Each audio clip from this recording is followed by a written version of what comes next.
नमस्कार, स्वागत है आपका न्यूज इंडिया में। मैं हूं आपके साथ उमंग माथुर। आपको बता दें कि कोरोना की दूसरी लहर से देश में हाहाकार मचा है और इसी बीच तीसरी लहर की बात ने सबको डरा दिया है। लेकिन बात डरने की नहीं है, बल्कि अलर्ट रहने की है, खुद को तैयार करने की है। दरअसल तीसरी लहर में खतरा सीधे बच्चों पर है, जिसे लेकर कोरोना संक्रमण से निपटने के लिए सभी राज्यों की सरकार अपने अपने तरीके से जुटी हुई है।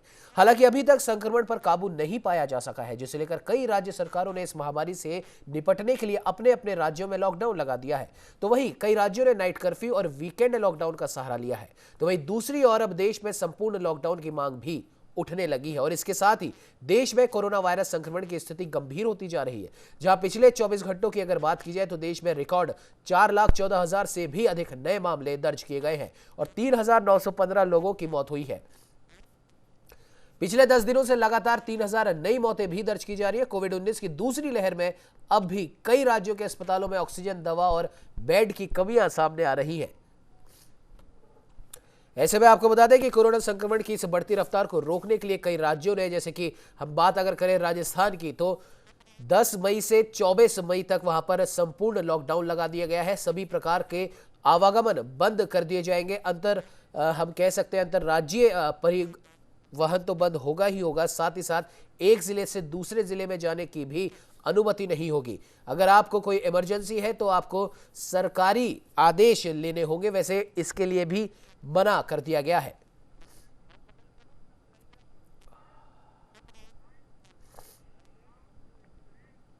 तो वही इस खबर पे ज्यादा जानकारी के लिए हमारे साथ में राजस्थान की राजधानी जयपुर से संवाददाता नीरज शर्मा और लखवीर सिंह शेखावत लाइव जुड़ चुके हैं।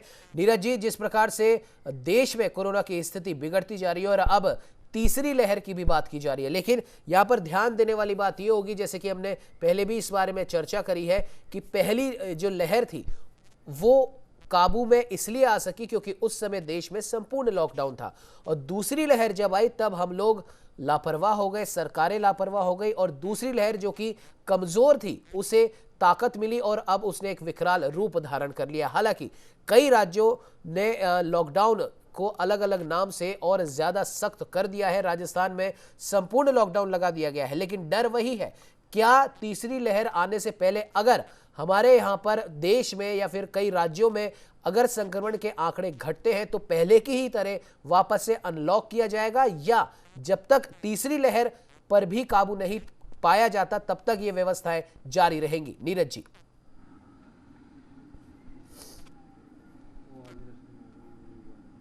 देखिए, न्यूज़ इंडिया लगातार इस बात को लेकर सावचेत कर रहा था कि समय आ गया है। एक्सपर्ट्स जो है उन्होंने राय दे दी है कि पूर्ण तरीके से लॉकडाउन किया जाए, ये इसका एकमात्र उपाय है। मुख्यमंत्री अशोक गहलोत ने भी कल जो है इसको लेकर के संकेत ट्वीट पे जरिए दे दिए थे। सबसे पहले न्यूज़ इंडिया ने इस चीज़ को ब्रेक किया और बताया कि लॉकडाउन होने वाला है। हालांकि उसके बाद में राहुल गांधी के कुछ ट्वीट को लेकर के ऊहापोह की स्थिति रही, लेकिन सरकार ने अपना निर्णय लिया, सही निर्णय लिया, बिल्कुल राइट डिसीजन सही टाइम पे लिया। हालांकि ये भी माना जा रहा था अगर कुछ दिन पहले इस प्रकार का डिसीजन लिया जाता और पूरे देश भर में लिया जाता तो निश्चित रूप से जो संक्रमण की आज स्थिति विभिन्न राज्यों के अंदर होती है शायद उससे बचा जा सकता था, या इस वेव जो है इसको तोड़ने की, इसकी चेन तोड़ने में मदद मिल सकती थी। फिलहाल जो है 10 मई को सुबह 5 बजे से लेकर के 24 मई सुबह 5 बजे तक, यानी 14 दिन तक के लिए जो पूरा एक क्वारंटाइन पीरियड होता है, यानी कि उस 14 दिन के लिए लॉकडाउन की घोषणा कर दी। इस बार नाम में कोई हेरफेर नहीं किया है, किसी अन्य प्रकार का पखवाड़ा नहीं चलाया, सीधा स्पष्ट शब्दों में कहा गया लॉकडाउन है। यानी कि लॉकडाउन शब्द जो है इसको जनता भली भांति पहचानती है, समझती है और किस तरीके से व्यवहार करना है ये भी स्पष्ट इंगित कर दिया गया है। तमाम तरह के परिवहन सेवाओं को सरकार ने बंद कर दिया है, परिवहन बंद रहेंगे, निजी वाहन से बाहर नहीं जा सकते हैं, ऑटो रिक्शा नहीं चलेंगे, बसेस नहीं चलेंगी, केवल मेडिकल और इमरजेंसी वाहन जो हैं वो चलेंगे, अत्यावश्यक सेवाएं चलेंगी और जिन फैक्ट्रियों के अंदर मजदूर काम कर रहे हैं, श्रमिक काम कर रहे हैं, उसके लिए अलग से बस चल सकेगी या उनके आने जाने की छूट रहेगी। इसके अलावा सब तरह का परिवहन और इंटर डिस्ट्रिक्ट और इंट्रा डिस्ट्रिक्ट, एक राज्य से दूसरे राज्य, इस प्रकार की जो गतिविधियां हैं इन पर रोक लगाने का काम सरकार ने कर दिया है। अन्य कोई राज्य से कोई व्यक्ति आ रहा है, इमरजेंसी अत्यावश्यक काम से आ रहा है जो कि अनुमत श्रेणी के अंदर आता है, उसको भी बाकायदा अपनी RT-PCR रिपोर्ट जो है वो ला करके देनी होगी और RT-PCR नेगेटिव रिपोर्ट होगी तभी उसको अंदर आने की अनुमति होगी, या फिर उसको 15 दिन के लिए क्वारंटाइन कर दिया जाएगा। और साथ ही कोविड इन्फो जो है उसके माध्यम से उसकी पूरी निगरानी जो है वो भी की जाएगी, बाकायदा उसके लिए CCS सिस्टम तैयार किया गया है। इसके साथ ही शादी ब्याह की अनुमति सरकार नहीं दे रही है। सरकार ने स्पष्ट मना कर दिया है 31 मई तक। अब आप देखिए यहाँ पर एक फर्क ये है कि 24 मई तक तो लॉकडाउन लगाया है, लेकिन 31 मई तक शादी ब्याह आयोजन करने के लिए मना कर दिया है। यानी 24 से भी आगे सरकार का मानस कहीं ना कहीं इस ओर है कि 31 तक भी इस लॉकडाउन को बढ़ाया जा सकता है। शायद यही वो कारण है कि सरकार ने स्पष्ट इशारा यहाँ पर कर दिया है कि 31 तारीख के बाद ही विवाह जैसे समारोह आयोजित किए जाए। फिलहाल जो है शादी ब्याह के लिए अनुमति केवल घर के अंदर होगी। आप अगर घर में 11 लोग उपस्थित होकर के शादी करना चाहें तो शादी कर सकते हैं, लेकिन उसके लिए भी हलवाई टेंट वगैरह की व्यवस्था नहीं होगी, ना होम डिलीवरी होगी और ना ही हलवाई के बर्तन भांडे आ सकेंगे। यानी घर पे जिस तरीके से पारंपरिक रूप से लोग अपने खाना बनाते हैं उस प्रकार से खाना बना लो, एक दूसरे का मुंह मीठा करा लो, शादी करा लो। इस प्रकार की व्यवस्था हो सकती है। या फिर दूसरी व्यवस्था की गई कोर्ट मैरिज की, अत्यावश्यक हो तो कोर्ट मैरिज की जा सकती है, जिसका आपका लीगल स्टेटस भी आपके पास रहेगा। ये दो ही, और सरकार ने कोशिश ये करी है, सभी को अपील करी है कि 31 मई के बाद ही आप विवाह वगैरह के आयोजन जो है वो रखें। और इसमें भी निश्चित रूप से एक बड़ी चिंता ये हो रही है कि ग्रामीण क्षेत्रों के अंदर बहुत ज़्यादा परिवहन हो रहा था। सरकार ने ये कह दिया है एक गांव से दूसरे गांव में ट्रेवल अब नहीं होगा। यानी कि जो कोरोना के मरीज जो संदिग्ध हैं या फिर जो ऐसे लोग जिनको पता भी नहीं है, एक गांव से दूसरे गांव में विचरण कर रहे हैं, ट्रेवल कर रहे हैं, तो इस प्रकार का जो विचरण हो रहा था ग्रामीण क्षेत्रों में तेजी से बढ़ रहा है, युवाओं के अंदर तेजी से कोरोना फैल रहा है। इसको रोकने के लिए सरकार ने एक अपने तगड़ी जो पहले यहाँ पर की। हमारे साथ लखबीर सिंह शेखावत भी हैं, लगातार इस पूरे प्रकरण को ये भी देख रहे हैं। लखबीर, जो निर्णय लिया गया है, हालांकि राजस्थान में कांग्रेस की सरकार है, आप भाजपा भी देखते हैं, भाजपा का क्या स्टैंड अप नजर आता है? देखिए नीरज, सबसे बड़ी बात तो ये कि संवेदनशील निर्णय है मुख्यमंत्री का, क्योंकि जिस प्रकार से लगातार प्रदेश में एक विकराल रूप कोरोना ले चुका है, तो वाकई में जरूरी हो गया था कि संपूर्ण लॉकडाउन लगाया जाए। भारतीय जनता पार्टी लगातार ये मांग करती आ रही थी कि प्रदेश में संपूर्ण लॉकडाउन लगाया जाए, तभी स्थितियां कंट्रोल में आ सकेंगी, क्योंकि लगातार कोरोना संक्रमितों के मामलों में बढ़ोतरी हो रही है, लगातार ऑक्सीजन की कमी आ रही है, बेड्स की कमी आ रही है, रेमडेसिविर इंजेक्शन की कमी आ रही है। तो भारतीय जनता पार्टी भी चिंतित थी, क्योंकि लगातार दलगत राजनीति से ऊपर उठकर इस पूरे प्रकरण में तमाम दल, चाहे वो विपक्ष के हों चाहे सत्ताधारी दल हो, सब एक साथ मिलकर इस कोरोना रूपी महामारी से इजाद पाना चाहते थे, इस लड़ाई से जंग जीतना चाहते थे। तो ऐसे में भारतीय जनता पार्टी साफ तौर पर, भले ही राजनीति में आरोप प्रत्यारोप लगते हैं, क्योंकि सभी ये चाहते हैं कि बेहतर निर्णय हो, बेहतर परिणाम सामने आए। भारतीय जनता पार्टी का एक स्टैंड ये भी था, क्योंकि कल प्रदेश के मुख्य प्रवक्ता रामलाल शर्मा ने भी एक बयान जारी करते हुए कहा था कि जिस प्रकार से नए नए आदेश आ रहे हैं, ऐसे में उनमें कहीं ना कहीं कमी आनी चाहिए और एक संपूर्ण लॉकडाउन लगाया जाना चाहिए। क्योंकि प्रदेश में अभी जो जन अनुशासन पखवाड़ा चलाया जा रहा है, उसमें एक नया नियम भी लगाया गया था कि अगर कोई व्यक्ति बिना किसी वजह के सड़कों पर घूमता हुआ नजर पाया गया तो उसे क्वारंटाइन कर दिया जाएगा। तो उसमें भी उन्होंने संदेश जताया था कि अगर क्वारंटाइन किया जाएगा तो संक्रमण फैलने का डर है।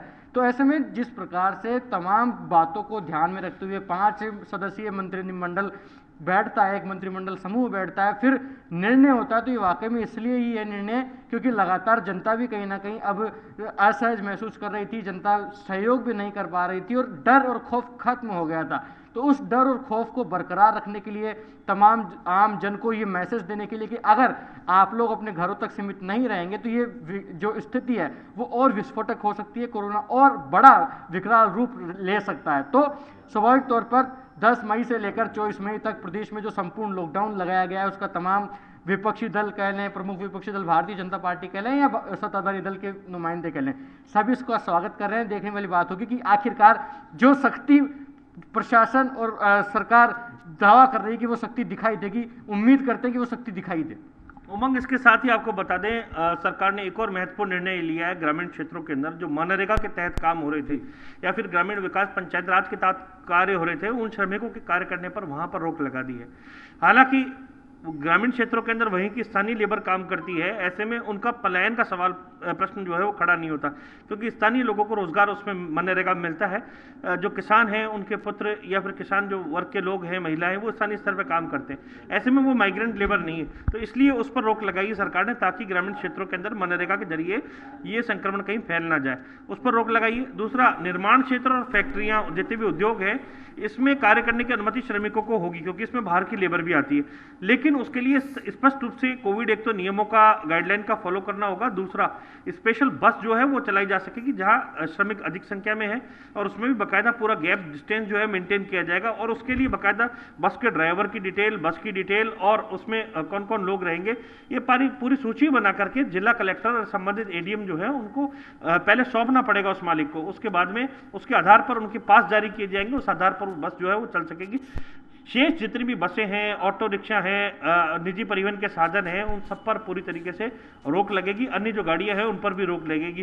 केवल माल परिवहन के लिए बसेस जो हैं या फिर जो इस प्रकार के माल परिवहन वाले कंटेनर चलते हैं उनको हाईवेज के ऊपर अनुमत किया जाएगा, और निर्माण क्षेत्र की दुकानें भी नहीं खुलेंगी। देखिए अब आप यहाँ पर यह भी व्यवस्था कर दी गई है, निर्माण क्षेत्र की दुकानें भी शहरी क्षेत्र में नहीं खुलेगी।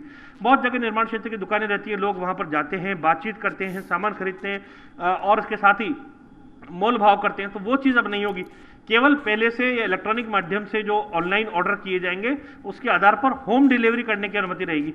यानी किसी को सीमेंट के कट्टे चाहिए, किसी को बजरी चाहिए, किसी को कुछ और सामान चाहिए, सरिया चाहिए, तो ऑनलाइन माध्यम से या तो कर देंगे या टेलीफोनिक आप ऑर्डर कर दीजिए और आपके घर पे डायरेक्ट होम डिलीवरी हो जाएगी। इतनी व्यवस्था सरकार ने जरूर की है।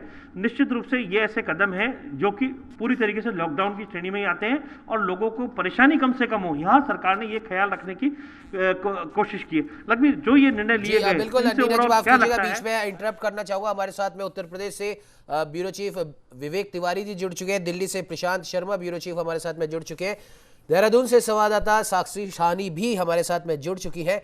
विवेक जी, सबसे पहले आपके पास आना चाहूंगा। जिस प्रकार से राजस्थान में भी देखा गया है कि अब जैसे जैसे संक्रमण की ये रफ्तार बढ़ती जा रही है, तो हालांकि पहले मांग की जा रही थी तमाम राज्यों के मुख्यमंत्रियों द्वारा कि केंद्र लॉकडाउन घोषित करे, और कल भी जैसे हमारी बात हुई थी कि वो इसलिए भी की जा रही है ताकि सारा दारोमदार फिर केंद्र सरकार के ऊपर ही आ जाए। लेकिन जिस प्रकार से विदित है कि जनवरी महीने के अंदर ही केंद्र सरकार की तरफ से ये आदेश जारी कर दिए गए थे कि कोरोना की दूसरी लहर से सावधान रहने की जरूरत है, तमाम राज्यों को अपने अपने राज्य की स्थिति के हिसाब से निर्णय लेने की छूट है। उसके बाद भी हमने बहुत सारी चीजें देखी, अब उन बातों में हम नहीं पड़ते, लेकिन अब धीरे धीरे कई राज्य स्थिति की गंभीरता को देखते हुए या तो संपूर्ण लॉकडाउन लगा रहे हैं, जैसे कि कल राजस्थान में लगा है, और वैसे ही कई अन्य राज्यों में जो सख्ती लागू की गई है उसे और ज्यादा बढ़ाया जा रहा है। उत्तर प्रदेश के क्या कुछ हालात है और किस और उत्तर प्रदेश की सख्ती जा रही है, क्या इसे और सख्त किया जाएगा, संपूर्ण लॉकडाउन लगाया जाएगा? विवेक जी। देखिए उमंग जी, उत्तर प्रदेश की स्थिति अगर हम कहें तो बीते शुक्रवार से जो आंशिक कोरोना कर्फ्यू लगाया गया था, जो पहले 2 दिनों का होता था, वो बढ़ा करके 1 हफ्ते का कर दिया गया है। यानी जो भी सोमवार आने वाला है, सोमवार सुबह 7 बजे तक ये आंशिक कोरोना कर्फ्यू चलता रहेगा। इस दौरान सिर्फ जरूरी जो चीजें हैं उसकी दुकानें खुली हुई हैं, ट्रांसपोर्टेशन नहीं हो रहा है। अंतरराज्यीय बस सेवाएं जो पहले थी, जो दूसरे प्रदेशों से उत्तर प्रदेश में बसें आती थी, वो भी बंद कर दी गई हैं। तो काफी चीजों को बंद कर दिया गया और इसके जो परिणाम उमंग जी देखने को मिल रहे हैं बीते 1 हफ्ते में, वो काफी सुखद है। और सरकार अगर जिस तरह से परेशान थी इंतजाम करने के लिए, जिस तरह से कोरोना संक्रमितों के फिगर्स बढ़ रहे थे, उसमें काफी कुछ कमी आई है। बीते 6 दिनों में जो एक्टिव केसों की संख्या थी उत्तर प्रदेश में, वो 50,000 कम हो गई है। इसके अलावा उत्तर प्रदेश में लगातार हर दूसरे दिन फिगर्स नीचे आ रहे हैं पहले दिन के मुकाबले, और जो डिस्चार्ज होने वाले मरीज हैं या निस्वस्थ होने वाले जो मरीज हैं, उनकी संख्या बढ़ती जा रही है। तो जो अस्पतालों में समस्याएं थी ऑक्सीजन को लेकर के, सरकार ने बीते 15 दिनों में 3 गुना सप्लाई ऑक्सीजन की उत्तर प्रदेश में सरकारी अस्पतालों और निजी अस्पतालों में बढ़ा दी है। तो संसाधनों का जो अभाव था वो सरकार उसको पूरा कर रही है, और उसके परिणाम ये आ रहे हैं कि जो आंकड़े थे संक्रमितों के, वो धीरे धीरे नीचे आ रहे हैं। तो अब ऐसा लगता है कि सरकार शायद कोशिश करेगी कि इसी तरह से छोटे छोटे लॉकडाउन या कर्फ्यू लगा करके स्थिति को संभाल लिया जाए। सरकार ने अभी तक टीम 11 बना रखा था, अब उसको टीम 9 कर दिया है, थोड़ा सा उसको छोटा किया है, और टीम 9 के साथ ही एक सलाहकार समिति बना दी है जिसमें उत्तर प्रदेश के बड़े बड़े सरकारी और प्राइवेट संस्थानों के जो चिकित्सक हैं उनको इसमें शामिल किया गया है, और उनकी राय से ही सारी चीजें अब की जा रही हैं। तो अभी तक सलाहकार समिति की जो एक बैठक हुई है उसमें एक लॉकडाउन जैसा कोई सलाह या कोई मशवरा राज्य सरकार को नहीं दिया गया है। तो जब तक कोरोना कंट्रोल करने के लिए इस तरह की कोई जो समिति बनाई गई है वो इस तरह तरह का कोई सुझाव या सलाह या निर्देश नहीं देती है, तब तक सरकार इसके बारे में नहीं सोचेगी। और जो सरकार ने बीते शुक्रवार से जो आंशिक कोरोना कर्फ्यू लगाया था, उसके परिणाम चूंकि अच्छे आ रहे हैं, इसलिए हमें लगता है कि इसी तरह से छोटे छोटे दो तीन चार दिनों का लॉकडाउन या कर्फ्यू लगा करके सरकार स्थिति को संभालने की कोशिश कर रही है। सरकार ने दूसरी चीज जो बड़ी शुरू की है, वो घर घर गांव जाकर के टेस्टिंग शुरू कर दी है। ये 5 तारीख से ये अभियान शुरू किया गया है। अब तक तकरीबन 70,000 लोगों तक सरकार की जो टीमें हैं वो पहुंच गई हैं, और वो 70,000 में से 3,500 के आसपास लोग जो है वो पॉजिटिव निकले हैं। ये गांव की स्थिति है। महानगरों की अगर हम बात करें तो जो महानगरों में विवेक जी, माफ कीजिएगा बीच में इंटरप्ट मैं आपको कर रहा हूं, क्योंकि जिस प्रकार से तमाम राज्य सरकारों ने कोविड से निपटने के लिए जो टीम तैयार करी है, भले ही वो चिकित्सीय टीम तो है ही सही, साथ ही साथ कई सरकारी विभागों के जो क्रमिक है उनको भी इस कोविड ड्यूटी में लगाया। और इस ड्यूटी की वजह से हम ये नहीं कह रहे कि सरकार को ऐसा नहीं करना चाहिए था, बिल्कुल करना चाहिए था। सभी सरकारी कार्मिकों को सरकार की मदद भी करनी चाहिए, लेकिन वो उस शर्त पर करनी चाहिए कि जब सरकार आपकी सुरक्षा की भी पूरी व्यवस्था करे। और ऐसा नहीं किया गया है। कई राज्यों में इस तरह की खबरें सामने आ रही है, जैसे कि उत्तर प्रदेश से भी सामने आई है कि कोविड ड्यूटी में लगे शिक्षकों में से कम 700 से भी ज्यादा शिक्षक कोविड से संक्रमित हो चुके हैं। विवेक जी। जी बिल्कुल मंगी, आपने सही कहा। ये वो प्राथमिक शिक्षकों की ये सूची जारी की गई जिसमें 706 प्राथमिक शिक्षक उनकी मृत्यु हुई है। ये लोग पंचायत चुनाव में ड्यूटी में लगाए गए थे। और मैं आपको ये भी बता दूं, ये फिगर अभी इसके आगे जाएगा, क्योंकि ये जो सूची जारी की गई है 706 मृतक प्राथमिक शिक्षकों की, ये सिर्फ तीसरे फेज तक का जो पंचायत का चुनाव हुआ था वहां तक की सूची है। चौथे फेज का और मतगणना के दौरान जिन शिक्षकों की ड्यूटी लगने के कारण मृत्यु हुई है, उसकी सूची अभी रिवाइज की जा रही है, उसके डाटा कलेक्ट किए जा रहे हैं। इसके अलावा माध्यमिक शिक्षकों की जो ड्यूटी लगाई गई थी पंचायत चुनाव में और मतगणना में, वो उसका भी डाटा कलेक्शन किया जा रहा है, वो कुछ दिनों में सामने आएगा। तो ये सब अगर हम मिला रहे हैं तो ये जो अनुमानित संख्या है वो 2000 के ऊपर जाएगी। बहरहाल सरकार ने अभी कल ही एक आदेश जारी किया है जिसमें ये जिन लोगों की ड्यूटी पंचायत चुनाव में या कोविड में लगाने के कारण मृत्यु हुई है, सरकार उनको 25% अधिक मानदेय देगी। तो ये एक सरकार ने व्यवस्था की है। उनको मुआवजा भी मिलेगा, और जिनकी ड्यूटी लगाई गई है उनको कोई नुकसान नहीं हुआ है जान का, उनको भी 25% जो उनकी बेसिक सैलरी है उसमें ऐड करके दिया जाएगा। जो पैरामेडिकल स्टाफ है, जो इंटर्न्स लगाए जा रहे हैं MBBS के लास्ट ईयर के, उनको भी उनका मानदेय भी सरकार ने बढ़ा दिया है। तो सरकार कोशिश कर रही है कि स्टाफ की कमी ना पड़े, क्योंकि मृत्यु हो जाने से जो खबरें आ रही हैं उससे कंफ्यूजन पैदा होता है और लोग डरते हैं ड्यूटी में जाने से। तो सरकार कहीं ना कहीं उसको ठीक करने की कोशिश भी कर रही है, मानदेय बढ़ा करके या उनको इंसेंटिव दे करके, ताकि जो स्टाफ लगा हुआ है ड्यूटी में, कोविड की ड्यूटी में चाहे दूसरे कामों की ड्यूटी में, उस पर वो हतोत्साहित ना हो। तो एक तरह से सरकार हर मोर्चे पर काम कर रही है, तो चीजों को संभालने की कोशिश कर रही है। ऑक्सीजन की 15 दिनों पहले तक बहुत किल्लत थी उत्तर प्रदेश में। तमाम सरकारी अस्पताल की, निजी अस्पताल तो छोड़ी, सरकारी अस्पतालों ने भी हाथ खड़े कर दिए थे। बहरहाल सरकार ने अब उस कमी को पूरा कर दिया है। अब इस तरह की कोई शिकायत उत्तर प्रदेश में सरकारी अस्पतालों में या निजी अस्पतालों में उतनी नहीं आ रही है। तो जो परिस्थितियां हैं वो कहीं ना कहीं अब ठीक हो रही हैं, बेहतर हो रही हैं। हालांकि इसमें काफी समय लगेगा, लेकिन अब जब ऐसी बुरी परिस्थिति में जब हर चीज की किल्लत थी, सरकार ने लॉकडाउन नहीं लगाया, तो अब जब परिस्थितियां धीरे धीरे बेहतर हो रही हैं, तो मुझे नहीं लगता कि सरकार संपूर्ण लॉकडाउन की तरफ जाएगी। हाँ, हफ्ते में 2 या 3 दिन इस तरह से लॉकडाउन या कोरोना कर्फ्यू लगा करके सरकार परिस्थितियों को संभालने की पूरी कोशिश कर रही है। जी बिल्कुल विवेक जी, बिल्कुल सही कहा आपने। कहीं ना कहीं अब देखने वाली बात ये होगी कि जिस प्रकार से, जैसे आपने बताया कि उत्तर प्रदेश में छोटे छोटे लॉकडाउन लगाकर या छोटी छोटी सख्ती कर अगर केसेस पे काबू पाया जा रहा है, तो फिर शायद उत्तर प्रदेश सरकार संपूर्ण लॉकडाउन की तरफ ना जाए।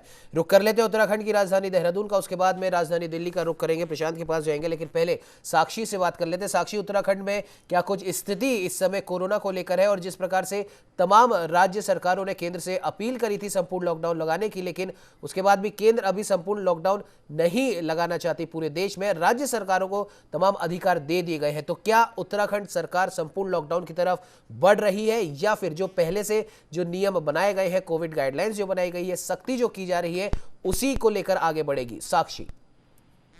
बिल्कुल उमंग, देखिए जिस तरीके से उत्तराखंड की स्थिति है तो ये बहुत ज्यादा घातक जो है धीरे धीरे होती जा रही है। और वहीं जिस तरीके से अगर बात करें कि पूर्ण लॉकडाउन की जिस तरीके से आपने बात करी, तो उस पर कहीं ना कहीं अंदेशा देती हुई राज्य सरकार नजर नहीं आ रही है। मैं आपको बता दूं कि लगातार जो है तमाम सरकार के ही मंत्री मुख्यमंत्री के सामने प्रस्ताव रख रहे हैं कि पूर्ण लॉकडाउन की स्थिति बना दी जाए, विपक्ष के साथ, सत्ता पक्ष के साथ बैठ के विचार विमर्श हो, एक एक्शन प्लान बनाया जाए और उसके बाद संपूर्ण लॉकडाउन लगा दिया जाए। क्योंकि देखिए जिस हिसाब से लगातार केसेस बढ़ रहे हैं, अगर कल ही की बात करी जाए तो कल ही 8,000 के पार उत्तराखंड में केसेस आए हैं। वहीं राजधानी की बात करी जाए तो 3100 के पार केसेस आए हैं। और मैं आपको बता दूं कि जिस तरीके से आबादी है देहरादून की 17 लाख के पार, तो इस तरीके से लगातार जो है 2-3 हजार के पार रोज केसेस आना कहीं ना कहीं घातक हो जाता है। अस्पतालों में बिस्तरों की व्यवस्था कहीं ना कहीं मुश्किल बन रही है उमंग। वहीं अब इस पर राज्य सरकार जो है विचार विमर्श कर सकती है। और सूत्रों के हवाले से जो खबर आ रही है उमंग इस समय की, हो सकता है कि आज शाम या कल तक राज्य सरकार फैसला ले ले कि पूर्ण लॉकडाउन लगाना है या फिर कुछ गाइडलाइंस में फेरबदल करके कोविड कर्फ्यू को ही कहीं ना कहीं आगे बढ़ाना है। कह सकते हैं उमंग, देखिए एक बहुत बड़ा फैसला उत्तराखंड को अभी लेना होगा। क्योंकि देखिए जिस हिसाब से स्थिति बनी हुई है, लगातार ये केसेस जो है थमने का नाम नहीं ले रहे। अपनी तरफ से कोविड कर्फ्यू में अलग अलग संशोधन करे जा रहे हैं। कभी दुकानें एक दिन बंद रहेंगी तो अगले दिन खुलेंगी, इस तरीके के पहल जो है उठाई जा रही है। लेकिन उसके बावजूद भी देखा जा सकता है उमंग की बिल्कुल भी इससे कोई फर्क पड़ता हुआ नजर नहीं आ रहा है। क्योंकि देखिए जिस हिसाब से उत्तराखंड में केसेस बढ़ रहे हैं तो सब राज्यों को पीछे छोड़ता हुआ उत्तराखंड नजर आ रहा है, जबकि उत्तराखंड की आबादी इतनी है भी नहीं। और जिस हिसाब से अगर स्वास्थ्य सुविधाओं की बात करी जाए तो स्वास्थ्य सुविधाओं में भी कहीं ना कहीं कमी साफ तौर पर देखी जा सकती है। देखिए जिस हिसाब से अगर बात करी जाए प्राइवेट और गवर्नमेंट अस्पतालों की, तो दोनों अस्पतालों में कहीं ना कहीं जगहों की कमी, बेड्स की कमी और ऑक्सीजन सिलेंडर की कमी साफ तौर पर देखी जा सकती है। तमाम हेल्पलाइन नंबर बना दिए गए हैं उमंग, लेकिन उसके बावजूद भी जवाब ना मिलने के कारण कहीं ना कहीं जनमानस के बीच में हाहाकार का एक माहौल जो है वो बना हुआ है।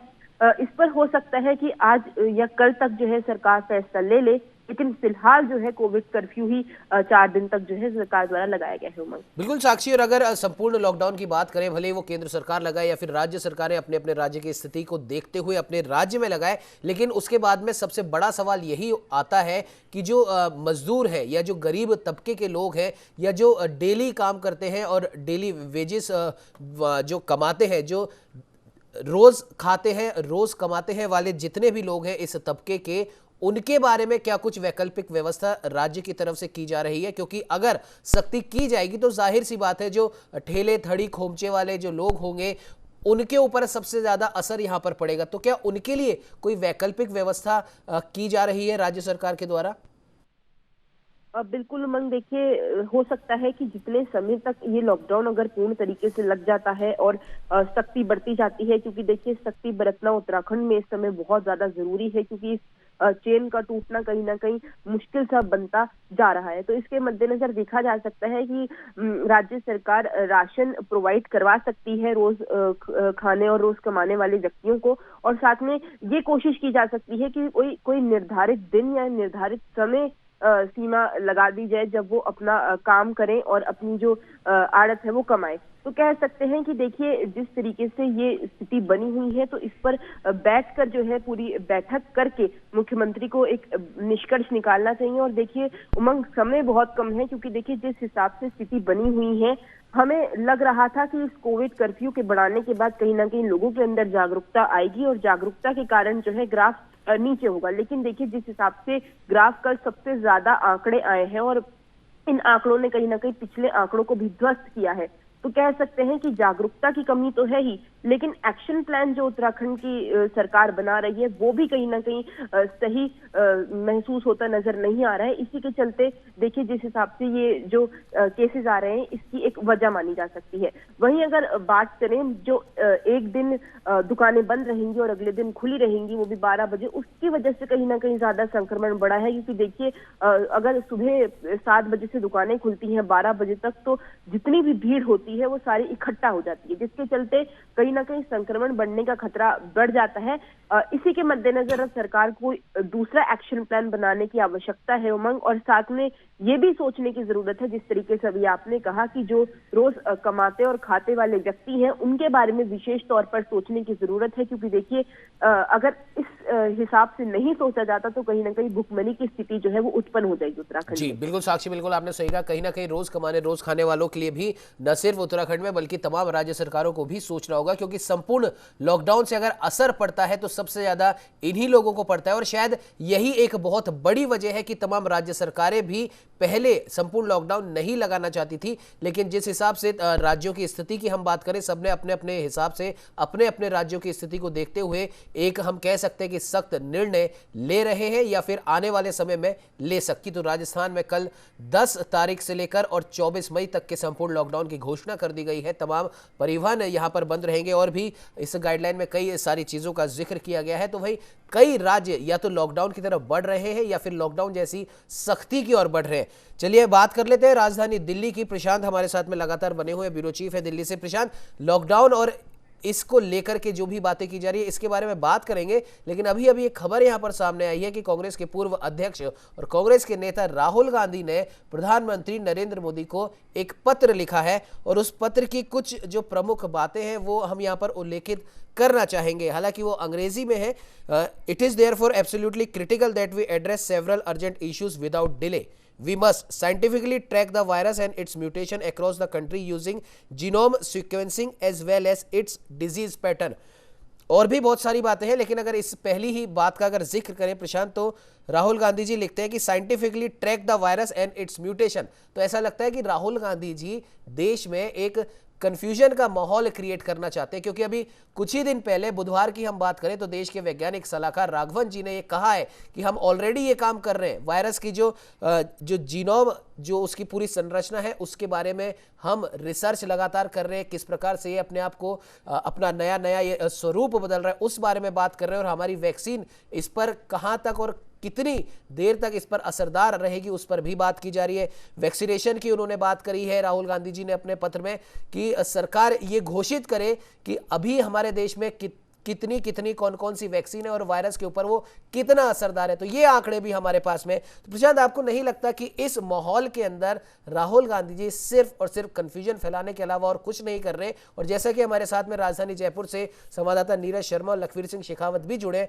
उन्होंने भी इस बात का उल्लेख किया कि राहुल गांधी के ट्वीट की वजह से राजस्थान में संपूर्ण लॉकडाउन के फैसले में थोड़ी देरी इसी वजह से हुई, क्योंकि कंफ्यूजन एक उन्होंने क्रिएट कर दी थी। प्रशांत जी, उमंग जी, आप बिल्कुल सही कह रहे हैं कि कहीं ना कहीं कंफ्यूजन राहुल गांधी के पत्र और ट्वीट के चलते हो रहा है।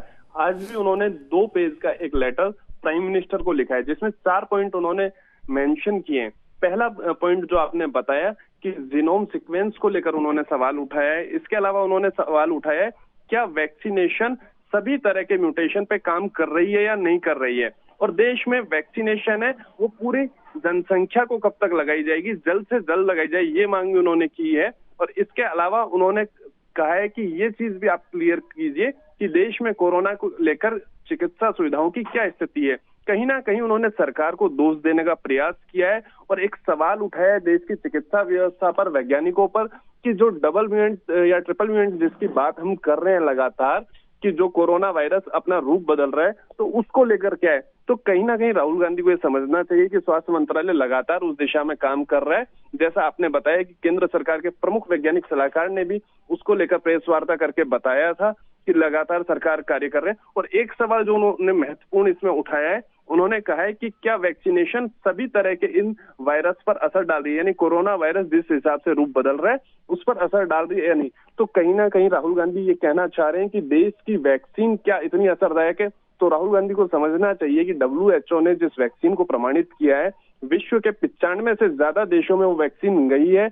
हमने मदद की है अन्य देशों की वैक्सीन के जरिए, तो आपको उस वैक्सीन पे भरोसा रखना चाहिए। एक तरफ तो आप मांग कर रहे हैं कि वैक्सीनेशन बढ़ाया जाए, पूरी जनसंख्या को जल्द से जल्द वैक्सीनेट किया जाए, दूसरी ओर आप सवाल उठाते हैं कि क्या ये कोरोना के सभी प्रकार के वेरिएंट पे असरदायक है या नहीं। तो निश्चित रूप से राहुल गांधी खुद भी भ्रम में उलझे हुए हैं और पूरी जनता को भी इस प्रकार से कंफ्यूज करना चाह रहे हैं। वहीं मैं आपको बताना चाहूंगा कि राहुल गांधी के इस पत्र से पहले कल प्राइम मिनिस्टर ने भी एक बैठक ली थी जिसमें राजनाथ सिंह, अमित शाह, निर्मला सीतारमण, डॉक्टर हर्षवर्धन, पीयूष गोयल और मनसुख मंडाविया, यानी कि वो मंत्री शामिल थे जिनका कहीं ना कहीं कोरोना की इस लड़ाई में विभाग कार्य कर रहा है आगे बढ़ के। और उस बैठक में प्रधानमंत्री को जानकारी दी गई थी। जिस वैक्सीनेशन का सवाल आज राहुल गांधी उठा रहे कि राज्यों को वैक्सीनेशन के लिए टीके आपूर्ति की जाए और जल्द से जल्द वैक्सीनेट किया जाए, 17.5 करोड़ से ज्यादा 17.7 करोड़ टीके की आपूर्ति लगभग राज्यों को की जा चुकी है, और उसमें से कितने बर्बाद हुए वो जानकारी प्राइम मिनिस्टर को दी गई है। और बताया है कि 45 साल से अधिक उम्र के लगभग 31% योग्य आदमियों को भी टीके की एक खुराक मिल चुकी है। तो प्रधानमंत्री ने उसके बाद एक दिशा निर्देश जारी किए कि टीकों की बर्बादी कम हो और जल्दी वैक्सीनेशन किए जाएं, क्योंकि हर राज्य को वैक्सीनेशन के लिए टीके ज्यादा से ज्यादा प्रोवाइड कराए जा रहे हैं। आपको बता दें कि रूस से भी स्पुतनिक वी की आपूर्ति आना शुरू हो गई है, एक खेप आ चुकी है, दूसरी खेप जल्दी पहुंचने वाली है। इसके अलावा भी प्राइम मिनिस्टर ने कल कई चीजों को लेकर एक एडवाइजरी दी कि जहां 10% या उससे अधिक के बेड भरे हुए हैं उसकी जानकारी ली, रेमडेसिविर सहित अन्य दवाओं में उत्पादन की उन्होंने जानकारी ली, उसको लेकर उन्होंने मनसुख मंडाविया को स्पेशल निर्देश दिए कि आपका मंत्रालय इसमें ज्यादा काम करे, दवाइयों को ज्यादा से ज्यादा बढ़ाया जाए।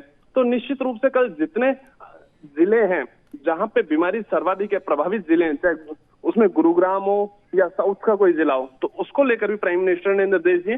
तो जो बात आज हो रही है राहुल गांधी की बातों पर, कल ही एक बैठक हो चुकी है, या तो राहुल गांधी को इस बात की जानकारी नहीं है या वो ये सवाल खड़ा करके एक माहौल क्रिएट करना चाह रहे हैं, क्योंकि राहुल गांधी ने जो जो सवाल पूछे या तो वो देश की वैज्ञानिक तकनीक पर सवाल उठा रहे हैं, और टीकाकरण को लेकर जो सवाल है तो उस पर ऑलरेडी प्राइम मिनिस्टर और कैबिनेट के कुछ महत्वपूर्ण मंत्री और अधिकारियों के साथ कल प्राइम मिनिस्टर ऑलरेडी बैठक करके दिशा निर्देश देर रात जारी कर चुके हैं। जी उमंग। बिल्कुल प्रशांत, बिल्कुल सही कहा। और कहीं ना कहीं देखा जा रहा है, अगर हम राजधानी दिल्ली की बात करें, दिल्ली सरकार की भी बात करें, चलिए राहुल गांधी की तो बात कर ली, हालांकि कंफ्यूजन उन्होंने बहुत ज़्यादा क्रिएट कर रखी है, लेकिन अपनी चर्चा पे हम लौटते हैं। प्रशांत, दिल्ली सरकार की अगर हम बात करें तो कई राज्यों ने यहाँ पर, जैसे कि राजस्थान का उदाहरण सबके सामने है, मुख्यमंत्री अशोक गहलोत ने स्वसंज्ञान लेते हुए संपूर्ण लॉकडाउन लगा दिया है। और उत्तर प्रदेश से भी हमने विवेक तिवारी जी को सुना, साक्षी को हमने उत्तराखंड से सुना, तो वहाँ पर संपूर्ण लॉकडाउन की ओर तो नहीं जा रहे, लेकिन नियम और ज़्यादा सख्त किए जा रहे हैं, और नियमों का असर ये देखने को मिल रहा है कि वहाँ पर संक्रमण की दर जो है वो धीरे धीरे कम होती जा रही है। दिल्ली की अगर बात करें प्रशांत, जैसे हमने पहले भी बात करी थी, कहीं ना कहीं मिसमैनेजमेंट हुआ है। तीन, जैसा कि आपने भी बताया था कि दिल्ली 3 जगहों पर 3 सरकारों में उलझ कर रह जाती है, एक नगर निगम की सरकार, केंद्र सरकार और दिल्ली की सरकार। ऐसे में क्या लगता है आपको कि अब कहीं ना कहीं जाके तीनों को एक मंच पर आ जाना चाहिए और दिल्ली की स्थिति को देखते हो, क्योंकि दिल्ली से काफी कुछ चीजें कंट्रोल होती है, और अगर दिल्ली बीमार हो गई तो पूरे देश की क्या कुछ हालात होंगे वो हम सोच भी नहीं सकते। प्रशांत जी उमंग जी, बिल्कुल आपने सही कहा कि अब जो महामारी के हालात हैं, देश में आपदा का संकट है, तो सभी राजनीतिक दलों को एक मंच पे आकर देश हित में कार्य करना चाहिए। क्योंकि अगर देश से बाहर बात की जाएगी तो सबसे पहले देश की राजधानी दिल्ली पे नजर रखी जाती है, और जब दिल्ली के हालात इतने चिंताजनक हो तो निश्चित रूप से बाहर बैठा व्यक्ति सोचता है कि इस देश के हालात कैसे होंगे। आप देखिए कि नगर निगम अपने हॉस्पिटलों को चला रहा है, लेकिन वो कहता है कि राज्य सरकार उसकी मदद नहीं कर रही है, सीधा वो केंद्र सरकार से मदद मांग रहे हैं। केंद्र सरकार कहती है कि हमने मदद दे दी है, लेकिन राज्य सरकार कार्य नहीं कर रही है। तो एक कॉम्बिनेशन गैप कहीं ना कहीं दिख रहा है। एक कोऑर्डिनेशन कमेटी होनी चाहिए जो तीनों संस्थाओं, चाहे वो केंद्र सरकार हो, राज्य सरकार हो या नगर निगम हो, सभी के हॉस्पिटलों का सामूहिक संचालन करे, उसमें ऑक्सीजन सहित अन्य मेडिकल आपूर्ति का ध्यान रखे, वे पेशेंटों को ज्यादा से ज्यादा बेनिफिट दे सके। आप देखिए, सुप्रीम कोर्ट की फटकार के बाद दिल्ली को ऑक्सीजन का कोटा बढ़कर मिला है, और अभी अभी मैं आपको बता दूं कि सुप्रीम कोर्ट में फिर सुनवाई शुरू हो चुकी है ऑक्सीजन की सप्लाई को लेकर, जहां केंद्र सरकार ने अपना जवाब पेश किया है कि हमने दिल्ली की ऑक्सीजन सप्लाई बढ़ा दी गई है। लेकिन दिल्ली सरकार की ओर से मांग की जा रही है कि जो 700 एमटी ऑक्सीजन पिछले दिन उसको मिली है वो आज भी जारी रहे, और रोजाना उसकी ऑक्सीजन की आपूर्ति सुनिश्चित की जाए, जिससे कि दिल्ली में मरीजों को ऑक्सीजन की कमी से मरना ना पड़े।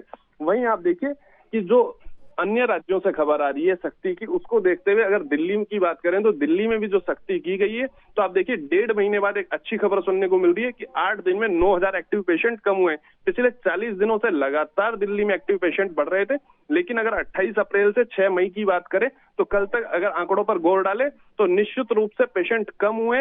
99,752 पेशेंट जहां 28 अप्रैल को थे वो कल घटकर आ गए 90,629 पे। तो अगर इसी हिसाब से सरकार सख्ती करती रहेगी, लोग जागरूक रहेंगे, तो निश्चित रूप से दिल्ली में भी कोरोना की लहर कमजोर पड़ेगी और पेशेंटों पे उसका असर देखने को मिलेगा। इसके अलावा आप देखिए कि दिल्ली सरकार ने एक महत्वपूर्ण निर्णय जो लिया है वो उसने लिया, दिल्ली आपदा प्रबंधन प्राधिकरण ने, DDMA ने, आंध्र प्रदेश और तेलंगाना में जो कोरोना वायरस का रूप माना जा रहा है उसे काफी संक्रामक माना जा रहा है और माना जाता है कि वो बहुत तेजी से फैलता है। तो उसको लेकर भी दिल्ली सरकार ने एक फैसला लिया है कि आंध्र प्रदेश और तेलंगाना से जो लोग दिल्ली आएंगे चाहे वो किसी भी मार्ग से आए, उन्हें 14 दिन के लिए क्वारंटीन किया जाएगा। लेकिन अगर उन्होंने वैक्सीनेशन की दोनों डोज ले रखी हैं या फिर उनकी जो RT-PCR रिपोर्ट है वो 72 घंटे के अंदर की है, तो उन्हें 7 दिन के लिए क्वारंटीन किया जाएगा। लेकिन इसके लिए स्पेशल आदेश सभी DM को दे दिए गए हैं। दिल्ली राज्य के होटलों को आदेश दे दिए गए हैं कि अगर उन राज्यों से कोई पेशेंट आता है तो रोका जाए, कहीं ऐसा ना हो कि कोरोना का जो वेरिएंट वहां चल रहा है वो दिल्ली में आ जाए तो और स्थिति खतरनाक हो सकती है। तो निश्चित रूप से दिल्ली सरकार इसको लेकर कड़ाई बरत रही है, जिसके परिणाम देखने को मिल रहे हैं। जी उमंग। जी बिल्कुल प्रशांत, बिल्कुल आपने सही कहा। और कमोवेश हर राज्य की लगभग यही स्थिति है। जैसे जैसे उन्होंने सख्ती बढ़ाई है वैसे वैसे संक्रमण की जो रफ्तार है उसमें कमी भी देखने को मिली है। और यही हालात राजस्थान के भी हैं, उत्तर प्रदेश के भी हैं, उत्तराखंड के भी हैं, दिल्ली के भी, और हर उस राज्य के हैं जहां पर सख्ती बढ़ी है और सख्ती की पालना भी करवाई गई है। रुक कर लेते वापस राजस्थान की तरफ। नीरज जी, जिस प्रकार से संपूर्ण लॉकडाउन लगाया गया है तो वही एक और महत्वपूर्ण फैसला मुख्यमंत्री अशोक गहलोत और उनकी सरकार ने किया है कि कोविड से लड़ने के लिए एक जो किट तैयार करवाई जा रही है जो हर घर तक पहुंचाई जाएगी, ताकि घर पर जो लोग होम आइसोलेशन में हैं या जो लोग इस डर के साए में कि कहीं हमें संक्रमण ना हो जाए, उनके लिए किट काफी फायदेमंद साबित हो सकती है। नीरज जी।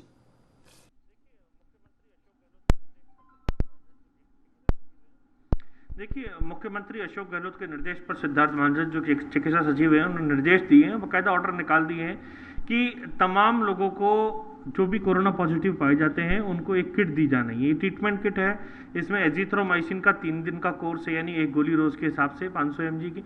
पैरासीटामोल की 10 गोलियां हैं। इसमें एस्कॉर्बिक एसिड यानी विटामिन सी के लिए काम करने वाली दवाई है। जो सेट्रेजिन की गोली है जो कि एंटी एलर्जिक का काम करती है, वो भी इसके अंदर डाली गई है। तो इस प्रकार की दवाइयों का एक पूरा कॉम्बिनेशन किट बनाया गया है जो कि मरीजों को उनके घर तक पहुंचाना है। ये जिम्मेदारी जो है तमाम CMHOs और PMO को दी गई है। निश्चित रूप से घर घर पहुंचेगा। इसी तरीके से सरकार इस पर भी विचार कर रही है। जब लॉकडाउन का पीरियड रहेगा, ऐसे बहुत सारे लोग हैं जो कि डेस्टिट्यूट्स हैं, जो कि गरीब हैं, निराश्रित हैं, या ऐसे लोग जिनके पास खाने के लिए राशन पाने की व्यवस्था नहीं है, तो क्या PDS सिस्टम जो है इसको मजबूत करके ऐसे लोगों के घर घर तक राशन भी पहुंचाया जाए, इसको भी लेकर के सरकार विचार कर रही है, ताकि राशन की जो दुकानें हैं वहां पर भीड़ या लाइन क्यों नहीं लगे और लोगों को घर तक राशन मिल सके। इस पर भी तेजी से काम हो रहा है। ये अपडेट न्यूज इंडिया दे रहा है। तो निश्चित रूप से सरकार पूरे प्रयास कर रही है। अशोक गहलोत जो है वो एक अलग तरह की अपनी सोच के लिए जाने जाते हैं, संवेदनशीलता के लिए जाने जाते हैं। रहमतुल्लाह खान भी हमारे साथ यहाँ जुड़े हुए हैं। रहमत, गहलोत सरकार का ये जो निर्णय है जिसमें मरीजों को घर तक किट पहुंचाई जा रही है पूरी ट्रीटमेंट को, इसको किस रूप में देखते हैं? क्योंकि पॉलिटिकली अभी आरोप प्रत्यारोप का दौर का समय नहीं है। मिलजुल करके सभी दलों को एकजुट होकर के जनता के हित में निर्णय लेना होगा। बिल्कुल, मुख्यमंत्री अशोक गहलोत संवेदनशील है, ये सबको मालूम है, पूरी प्रदेश की जनता को मालूम है कितने हर तरीके से संवेदनशील है। गरीब का, मजदूर का, हर वर्ग का वो ध्यान रखते हैं। जो ये कोरोना के लिए स्पेशली जो किट बनाया गया है जिसमें पैरासीटामोल, लेवोसिट्राजिन, एजिथ्रोमाइसिन 5 प्रकार की जो दवाइयाँ हैं, ये किट बना करके जनता के बीच में घर घर जा करके पहुँचा गया। हालांकि वैसे स्वास्थ्य विभाग लगातार फ्री में दवाइयाँ उप स्वास्थ्य केंद्र पर जो लोकल डिस्पेंसरी है सरकारी उसमें उपलब्ध करवाएगी, लेकिन स्पेशल किट मुख्यमंत्री अशोक गहलोत ने निर्देश दिए। वहीं अगर नीरज की इसकी बात की जाए लॉकडाउन में मजदूर वर्ग का विशेषकर ध्यान रखा है मुख्यमंत्री अशोक गहलोत ने। उनके लिए जो फैक्ट्रियां हैं, उद्योग है, वो चालू रखेंगे ताकि मजदूर पलायन न करें और उनको काम काज पर कोई प्रभाव नहीं पड़े, उसके खाने पीने की वस्तुओं पर कोई प्रभाव नहीं पड़े। रोजे चल रहे हैं। माइनॉरिटी के लोगों से भी अपील की गई है कि आप घरों के अंदर रहें, कोशिश करें इबादत घरों के अंदर करें, और उसको फॉलो भी कर रहे हैं लोग। बिल्कुल, इबादत घर में हो सकती है। एक माइनॉरिटी के लोगों को विशेषकर अपील की गई है। ईद आने वाली है, आज जुम्मतुल विदा है, तो जुम्मतुल विदा में जो है मस्जिद में बहुत भारी तादाद में लोग आते हैं नमाज पढ़ने के लिए, लेकिन विशेषकर घर में रहने इबादत करने की अपील की गई। और ये है भी, अगर इस्लाम शरीयत के मुताबिक देखा जाए तो पैगंबर मोहम्मद हज़रत मोहम्मद मुस्तफ़ा सल्लल्लाहु अलैहि वसल्लम के वक्त जब भी ये बीमारियाँ आती थी, महामारी आती थी, उन्होंने कहा है कि इस तरह की जो बीमारी आती तब आप घर में रह करके इबादत करें। घर में रह करके अगर बाहर निकलेंगे तो वो एक बहुत बड़ा गुनाह होगा आपके ऊपर। यानी इस तरीके से पहले भी ये कहा गया है, लेकिन अब घर में रहकर इबादत करें। मुख्यमंत्री अशोक गहलोत ने जो विशेषकर अपील की है आम जनता से, प्रदेश की जनता से, और मुख्यमंत्री अशोक गहलोत राजस्थान सरकार के जो मंत्री वो भी संवेदनशील है, तमाम अपने अपने क्षेत्र में कामकाज कर रहे हैं। एक बड़ी मांग ये भी जी बिल्कुल सही कहा, और जाहिर सी बात है कहीं ना कहीं अगर देखा जाए तो मुख्यमंत्री अशोक गहलोत और उनकी सरकार के मंत्री जो तमाम कार्य कर रहे हैं वो कहीं ना कहीं कोरोना की इस बढ़ती रफ्तार को राजस्थान की अगर बात करें रोकने में आगे जाके काफी कारगर सिद्ध होने वाले हैं। उत्तर प्रदेश का रुख कर लेते हैं, विवेक तिवारी जी के पास में चलते हैं। विवेक जी, एक साधारण सा प्रश्न यहाँ पर है, जिस प्रकार से भारत के जो वैज्ञानिक सलाहकार हैं, क्योंकि उनकी बात करना यहाँ पर महत्वपूर्ण इसलिए हो जाता है, तमाम स्टडीज चल रही है कोरोना वायरस की स्थिति को देखते हुए।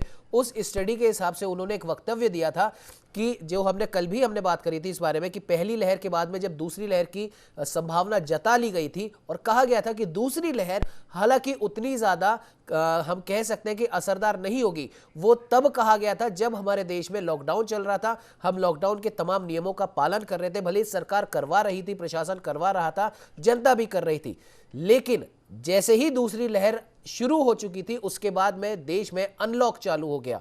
देश के अंदर तमाम, हमने कल भी बात करी, तमाम चीजें शुरू कर दी गई। और अब अगर हम बात करें दूसरी लहर जो कि इतनी खतरनाक हो चुकी है हमारी ही लापरवाही की वजह से, सरकारों की लापरवाही की वजह से, अब अंदेशा जताया जा रहा है तीसरी लहर का। और इसी के डर के कारण और वर्तमान स्थिति को देखते हुए कहीं ना कहीं तमाम राज्य और ज्यादा सख्ती करने के लिए अब आगे आ रहे हैं। राजस्थान में संपूर्ण लॉकडाउन लगा दिया गया है, उत्तर प्रदेश की आपने बात बताई, लेकिन विवेक जी जब ये तीसरी लहर आएगी, दूसरी लहर में हम तमाम सख्ती करके इसको भी हम काबू में पा लेंगे, हमें हमारे चिकित्सकों पर पूरा भरोसा है, देश की जो भी चिकित्सीय सुविधाएं उस पर भी भरोसा है, दूसरी लहर पर भी काबू पा लेंगे। लेकिन क्या तीसरी लहर आने तक या तीसरी लहर जब तक चला ना जाए तब तक इन स्थितियों को ऐसे ही रखा जाए? आर्थिक स्थिति पर भी काम करना जरूरी है, मजदूरों का भी ध्यान रखना जरूरी है, लेकिन उसके बाद अगर तीसरी लहर आती है और जब तक दूसरी लहर के मामले काबू में आते हैं और हमने तीसरी लहर में वापस से अनलॉक की ओर जाते हैं, तो क्या ये मामले और ज्यादा खतरनाक रूप नहीं अख्तियार कर लेंगे? क्योंकि जो वेरिएंट अब आ रहा है वो पहले से और ज्यादा खतरनाक बताया जा रहा है। विवेक जी। जी बिल्कुल मंगी, इसमें कोई शक नहीं है कि अभी तो हम दूसरी लहर से ही जूझ रहे हैं। ये कब तक चलेगी, इसका पीक कब तक आएगा और कब ये नीचे की तरफ इसका ग्राफ जाएगा, अभी ये सब भी स्पष्ट नहीं है। हालांकि ओवरऑल अगर हम देखें तो ग्राफ नीचे की तरफ जरूर जा रहा है, तो शायद हो सकता है पीक आकर निकल गया हो, लेकिन अभी वैज्ञानिकों ने इसकी कोई पुष्टि नहीं की है। अब सवाल रहा तीसरी लहर का, तो ये बात तो कह दी गई है कि तीसरी लहर आएगी और दूसरी लहर के कुछ दिनों के बाद आएगी, और इसमें जो प्रभावित होने वाले लोगों की आशंका है वो बच्चे होंगे। ये बात भी स्पष्ट है क्योंकि 18 साल से लेकर के इसके ऊपर के जितने भी लोग हैं इसमें कुछ तो वैक्सीनेट हो चुके हैं और या कहीं ना कहीं वो इम्यून हो चुके हैं। एक बड़ी आबादी हमारी, ऐसा माना जा रहा है कि 20 से 21% आबादी देश की इस संक्रमण के दौर से गुजर चुकी है, या तो वो ठीक हो गए हैं या उनको संक्रमण हो रखा है। तो वो अब उन लोगों को आगे चलकर संक्रमण नहीं होगा तीसरी लहर में, ये बात कही जा रही है। तो अब जो बचे हैं वो 18 साल से कम के लोग हैं, यानी कि वो बच्चे होंगे, माइनर्स होंगे, और उनको अगर संक्रमण होता है तो ये एक बहुत बड़ी चुनौती सरकार के सामने होगी, क्योंकि बच्चों की जो इम्यूनिटी होती है वो उतनी अच्छी नहीं होती है, और उनका इलाज कैसे होगा सरकार और वैज्ञानिक जरूर इस पर सोच रहे होंगे। ये बात भी कहीं ना कहीं स्टडीज के जरिए और वैज्ञानिकों के जरिए कही गई है कि बचेगा कोई नहीं, संक्रमण देर सवेर होगा सबको। जो लोग दूसरी लहर तक बच गए हैं, पहली लहर में जो बचे थे उनको दूसरी लहर में हुआ है, और जो पहली और दूसरी में बच गए थे जिनको संक्रमण नहीं हुआ था वो तीसरी लहर में इसकी चपेट में आएंगे। तो कहीं ना कहीं भारतवर्ष की पूरी आबादी को लेकर के चिंता की जानी चाहिए। ये सरकार को पहली लहर के समय ही इसकी एक रूपरेखा, इसकी स्ट्रेटजी बना लेनी चाहिए थी, लेकिन हम लोगों की कुछ लापरवाही, कुछ सरकार भी गफलत में रही कि जो धीरे धीरे जब प्रेशर कम होता चला गया, फिगर्स नीचे आते चले गए और ये हम लोगों ने समझ लिया कि कोरोना अब खत्म हो गया, कुछ नहीं होगा। उसके बाद दूसरी लहर आई और जिसका खामियाजा हम सब भुगत रहे हैं, और ये अच्छी बात है। हालांकि ये लोगों के बीच में डर या दहशत जरूर पैदा कर रही है, और कुछ लोगों ने इसकी आलोचना भी की है कि प्रधानमंत्री के वैज्ञानिक सलाहकार को इस तरह से सार्वजनिक बयान नहीं देना चाहिए था, लेकिन कहीं ना कहीं लोगों के दिमाग दिमाग में ये बात होनी चाहिए कि अभी तीसरी लहर आएगी और इसमें 18 साल से कम के बच्चे अधिकतर उस संक्रमण की चपेट में होंगे। तो उनके लिए वो अभी से क्या कर सकते हैं, ये सरकार को देखना होगा, ये लोगों को भी देखना होगा, भारत देश की जनता को भी देखना होगा। और अब अभी तो मुश्किल हो रही है कि वैक्सीनेशन की 18 से 44 साल के बीच में ही वैक्सीनेशन ज्यादा नहीं हो पा रहा है, वैक्सीन की डोजेस की कमी है। तो उससे नीचे के जो बच्चे हैं जिनको तीसरी लहर में जिनके चपेट में आने की आशंका जाहिर की जा रही है, उनका वैक्सीनेशन कब होगा? तो ये सारा प्रोसेस जब तक संपूर्ण नहीं हो जाता है तब तक ये खतरा बना हुआ है, क्योंकि एक बहुत बड़ी आबादी 1 से 18 साल के भी बच्चों की है जो तीसरी लहर में जिसकी चपेट में आने की आशंका जाहिर की जा रही है। तो अभी तो दूसरी लहर ही हम जूझ रहे हैं, अभी वैक्सीनेशन का भी 15-20% या 20-21% ही हो पाया है। इसमें भी पहली डोज लगी है, ज्यादातर लोगों को दूसरी डोज नहीं लगी है। तो ये सारी प्रक्रिया पूरी होने में काफी समय लगेगा, ये बात बिल्कुल स्पष्ट है। इस बीच राज्य सरकारें अपने अपने स्तर पर तैयारी कर लें, क्योंकि अगला जो दौर आने वाला है तीसरी लहर का, उसमें पीडियाट्रिक्स या जो बाल रोग विशेषज्ञ हैं उनकी जरूरत ज्यादा पड़ेगी। तो वो उन लोगों को भी ट्रेन करके सारी चीजें बताने के, वो संसाधन जुटाने की कोशिशें सरकार को शुरू कर देनी चाहिए। और शायद इस पर काम चल भी रहा होगा, क्योंकि ये माना जा रहा है कि दूसरी लहर के समाप्त होने के बाद जो संभवतः जिसके बारे में कह रहे हैं कि जून तक ये लहर समाप्त हो जाएगी या कमजोर हो जाएगी, और फिर इसके 1 महीने के बाद तीसरी लहर शुरू होगी। तो अब तीसरी लहर के बारे में भी सरकार को कुछ ना कुछ विचार करना चाहिए, और हमारे देश की जनता को भी इन चीजों पर निगाह रखनी चाहिए। उसको समझना चाहिए कि तीसरी लहर में 1 से 18 साल के बच्चे इसकी चपेट में आ सकते हैं। तो जिस परिवार में इस उम्र के लोग हैं उनकी खास देखभाल करना, उनकी देखभाल अपने स्तर से भी करना बहुत जरूरी हो गया है। तो अब देखते हैं सरकार इसके लिए क्या निर्देश आदेश जारी करती है, क्या गाइडलाइंस तय करती है, क्या प्रोटोकॉल तय करती है। लेकिन तीसरी लहर आएगी, ये अवश्यंभावी है। बिल्कुल विवेक जी, बिल्कुल सही कहा आपने। और अभी से इसकी तैयारी तमाम सरकारों को भी करनी चाहिए और अपने अपने स्तर पर भी करनी चाहिए, क्योंकि जैसा कि आपने कहा जो बहुत छोटे छोटे जो बच्चे हैं उनका ध्यान आप 24 घंटे नहीं रख सकते, और जो बच्चे जो घर में रहकर पिछले 1 साल से वो तंग आ चुके हैं उनको आप कब तक घर में कैद रखेंगे? तो जाहिर सी बात है उनका विशेष तौर पर ध्यान देना यहाँ पर बहुत ज़्यादा ज़रूरी है। उत्तराखंड का रुख कर लेते। साक्षी, आपके पास आना चाहेंगे। जिस प्रकार से सुबह भी हम बात कर रहे थे, प्रशांत से हमारी बात हुई थी कि महाराष्ट्र और दिल्ली के अंदर एक बराबर मामले बढ़ रहे थे, एक जैसी स्थिति वहाँ पर थी, लेकिन धीरे धीरे महाराष्ट्र ने उस स्थिति पर काबू पा लिया। तो क्या साक्षी आपको नहीं लगता कि अब उत्तराखंड में भी जो स्थिति है, या फिर यही सवाल मेरा आप सभी से है और बहुत कम शब्दों में इसका जवाब मैं आप सभी से लेना भी चाहूंगा, कि अब हमें राजनीतिक प्रतिद्वंद्विता भुलाकर एक मंच पर आकर अगर किसी राज्य ने कोविड के इस टाइम के अंदर, महामारी के इस समय में अगर बेहतर प्रदर्शन किया है, अपने राज्य के लोगों को बचाने की ओर एक बेहतर कदम उठाया है, तो तमाम राज्यों को उनसे सलाह लेनी चाहिए कि आपने ये चीज कैसे करी, आप हमें भी बताइए। साक्षी, क्या लगता है आपको कि अब इस और भी सोचना नहीं चाहिए? बिल्कुल उमंग, बिल्कुल सोचना चाहिए, क्योंकि देखिए जिस हिसाब से स्थिति बनी हुई है उसको देखते हुए सबको एकजुट आके कहीं ना कहीं एक बीच का रास्ता और निष्कर्ष निकालना चाहिए। क्योंकि देखिए आफ्टर ऑल अगर सारे राज्य काम करते हैं तो देश की जनता के लिए ही करते हैं। तो इसके मद्देनजर अगर विपक्ष है, अगर दूसरे राज्य के लोग हैं, दूसरे राज्य की सरकारें हैं, सबको मिलके एक निष्कर्ष और एक बीच का सुझाव निकालना चाहिए कि किस राज्य में ज्यादा मदद की जरूरत है और कहाँ ज्योग्राफिकल कंडीशन के हिसाब से, फाइनेंशियल कंडीशन के हिसाब से क्या इम्प्लीमेंटेशन बनना चाहिए। इसी के अलावा देखिए उमंग, जिस हिसाब से अगर उत्तराखंड की स्थिति की बात करी जाए, जिस तरीके से भी आपने बताया कि दिल्ली में महाराष्ट्र जैसे हालात बन गए थे, लेकिन अब हालात धीरे धीरे सुधरते हुए नजर आ रहे हैं, तो वहीं अगर अब उत्तराखंड की बात करें तो देखिए उत्तराखंड में भी स्थिति बहुत ज्यादा भयावह हो चुकी है। क्योंकि देखिए उत्तराखंड में भी अब महाराष्ट्र जैसी जो है स्थिति उत्पन्न हो रही है। देखिए जिस हिसाब से सब एक्सपेक्टेशन जो है नए मुख्यमंत्री से सबकी है कि हो सकता है कि अब कोई बड़ा डिसीजन ले लिया जाए, अब कोई बड़ा डिसीजन ले लिया जाए। लेकिन देखिए जिस हिसाब से 4 दिन का, पहले 3 दिन का कोविड कर्फ्यू बढ़ाया गया और अब 4 दिन का कोविड कर्फ्यू बढ़ाया गया, लेकिन उसके बावजूद भी अगर केसेस कम नहीं हो रहे तो उस पर जो है उनसे हर किसी की, देश की जनता की भी, उत्तराखंड की भी, सबकी उम्मीदें हैं कि कोई बड़ा फैसला ले सकते हैं। और साथ में अगर बात करें कि जिस तरीके से अभी हम वैक्सीनेशन की बात कर रहे थे, तो उत्तराखंड में जिस हिसाब से था कि 1 मई से 18 से 45 वर्षीय लोगों की वैक्सीनेशन शुरू होनी थी, तो उस पर भी कहीं ना कहीं अभी काम हुआ नहीं, क्योंकि वैक्सीनेशन की खेप जो है पर्याप्त आई नहीं। तो उस पर भी कहीं ना कहीं सबका एक बड़ा प्रश्न चिन्ह है कि वो कब शुरू होगा, उस पर कब राज्य सरकार विचार लेगी। तो ये तमाम प्रश्न जो है उत्तराखंड की जनता के सामने है उमंग, और तमाम जो है कहीं ना कहीं मन का डर है कि किस तरीके से अब जो सूबे के मुखिया हैं वो इस पर अपनी प्रतिक्रिया देते हैं और आगे क्या निष्कर्ष निकालते हैं। हालांकि उमंग देखिए, जिस हिसाब से न्यूज इंडिया भी लगातार जो है लोगों से अपील कर रहा है कि जागरूकता अपने अंदर सबसे पहले बनाइए, वो भी एक बात है, लेकिन राज्य सरकार इसको किस तरीके से महामारी को रोकने के लिए इम्प्लीमेंटेशन करती है वो अब देखने वाली बात होगी उमंग।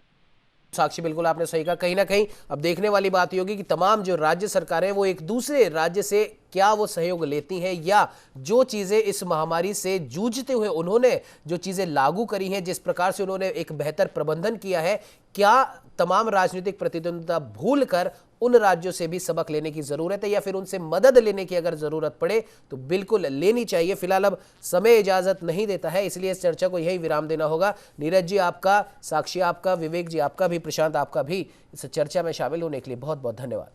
तो आपको बता दें कि राजस्थान में तो संपूर्ण लॉकडाउन घोषित हो चुका है और तमाम राज्य या तो इस ओर बढ़ रहे हैं, या फिर जो नियम उन्होंने बना रखे हैं लॉकडाउन ही जैसे, उसमें और भी सख्ती करने जा रहे हैं, क्योंकि लॉकडाउन ही एकमात्र विकल्प है जो बढ़ते कोरोना संक्रमण को रोक सकता है। और कई राज्यों में जहां जहां पर सख्ती की गई है और सख्ती की पालना भी करवाई गई है, वहां से केसेस कोरोना के कम भी हुए हैं।